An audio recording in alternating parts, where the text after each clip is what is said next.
Cada criatura humana é um magneto que caminha pela Terra. A Terra em si mesma é um grande corpo magnético.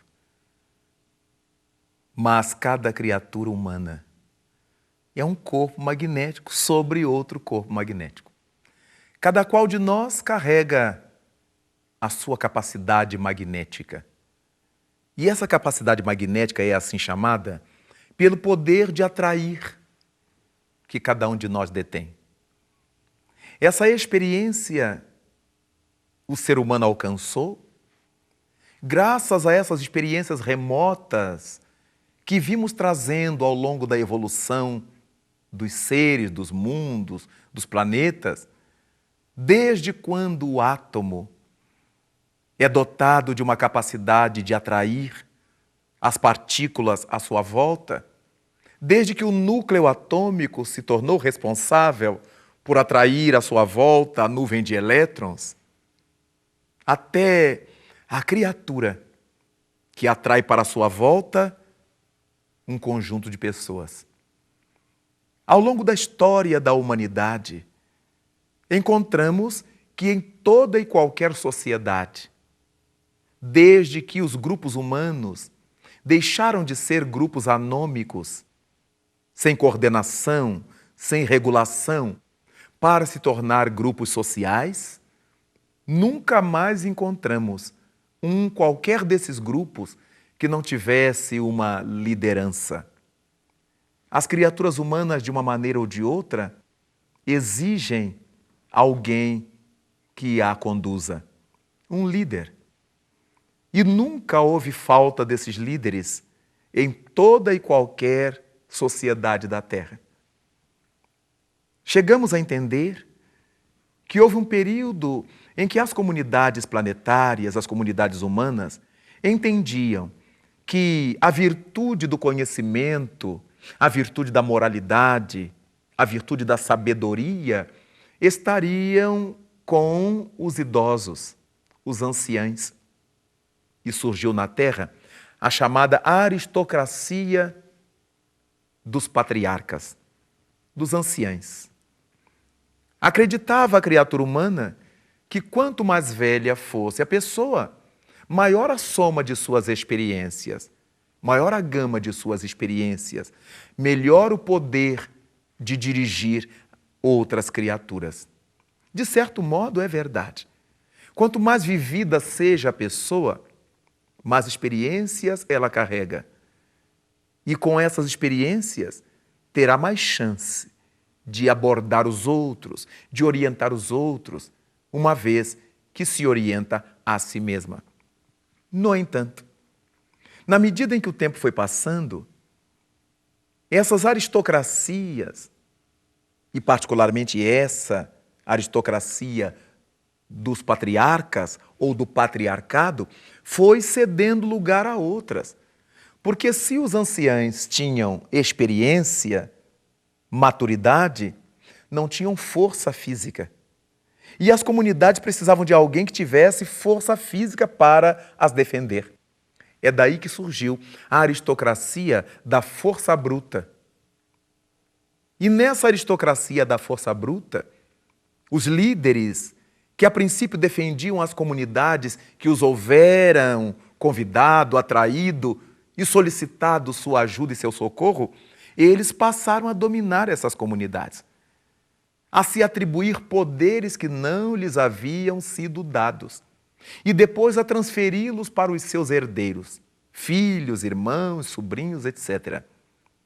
E, naturalmente, a aristocracia da força bruta, que foi mais uma liderança pela terra, foi cedendo lugar à aristocracia do nascimento, o nome que a pessoa detinha, a aristocracia do poder econômico, o dinheiro que a pessoa detinha, a aristocracia do intelecto.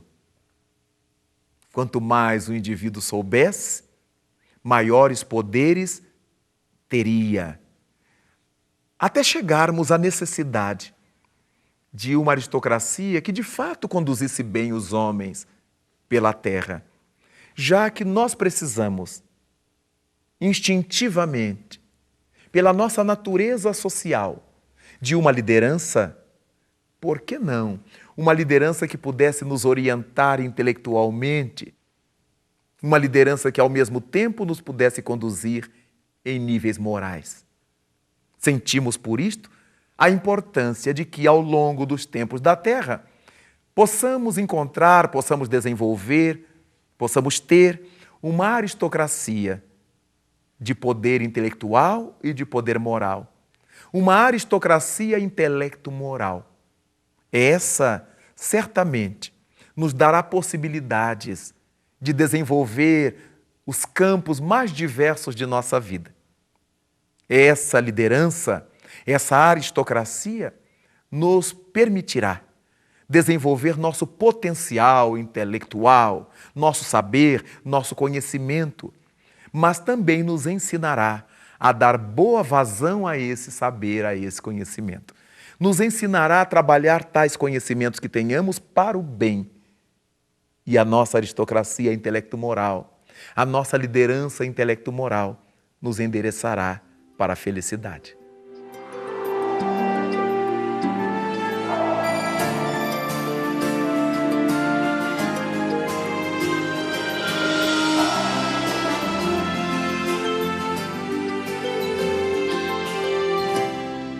Essa felicidade, naturalmente, terá muito a ver com o esforço que tenhamos feito por conquistá-la.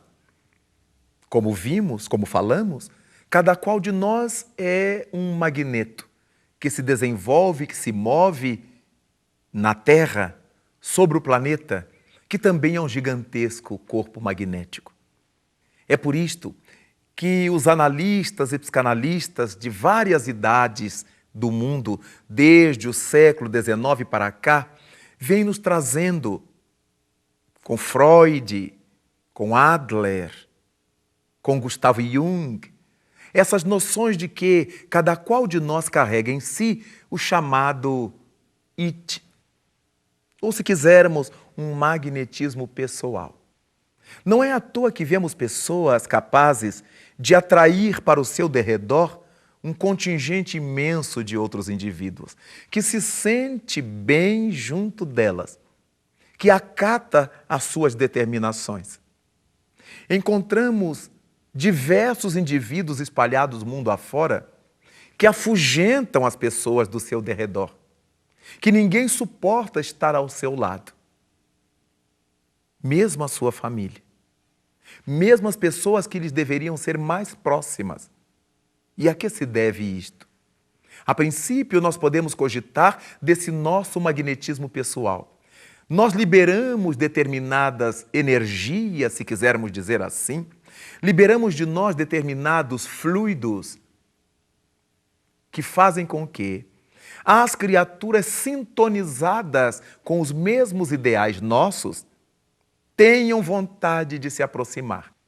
Elas não sabem por quê, mas sabem que alguma coisa em nós as atrai. Por outro lado, liberamos de nós determinadas substâncias psíquicas que impõem aos outros um afastamento de nós. Criaturas que até gostariam de estar ao nosso lado. Elas não sabem explicar bem por quê, mas alguma coisa lhes impõe fugir de nós. Nosso magnetismo pessoal. Quanto mais nós sejamos criaturas egoístas, personalistas, individualistas, a tendência é que se aproximem de nós as pessoas de mesmo matiz psicológico, de mesmo teor idealístico, e passamos a compor os grupos, os bandos, passamos a compor as falanges. De acordo com a inclinação dos nossos sentimentos, atraímos indivíduos com inclinações similares. O mundo fala, por exemplo, que Hitler matou a 6 milhões de judeus, que Hitler fomentou isso, fomentou aquilo. Não discutimos a tragédia que o caráter de Adolf Hitler impôs ao mundo ocidental. No entanto, ele não fez isso sozinho. Ele fez isso com dezenas e centenas de oficiais, de homens comuns, mulheres comuns da sociedade, que com ele, com suas ideias, compactuavam. Vejamos o magnetismo de Hitler, capaz de reunir, depois daquele célebre encontro na cervejaria de Munique, aquele contingente enorme de criaturas que o aplaudiu, até deparar-se com a tragédia que ele fomentou no solo europeu e no mundo.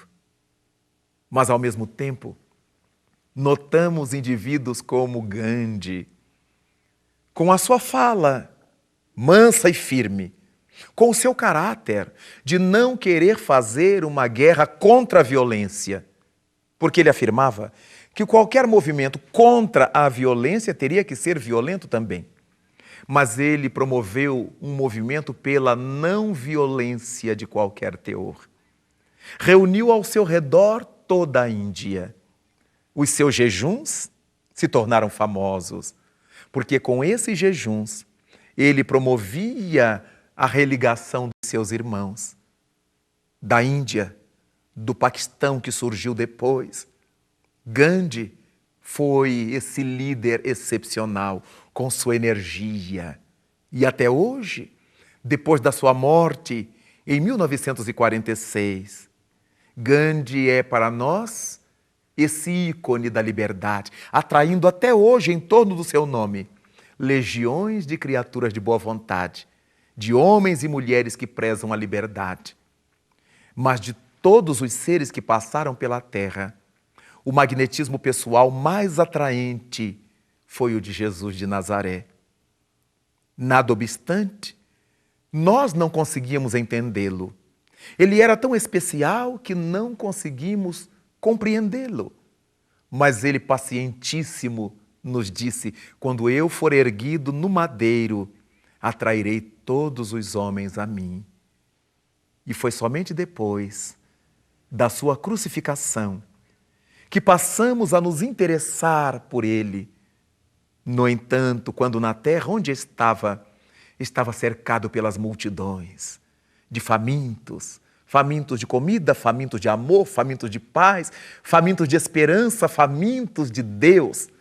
Esse Deus que Jesus Cristo exprimiu tão bem com a sua vivência e espalhou tão bem entre nós com o seu luminoso e formidável magnetismo pessoal.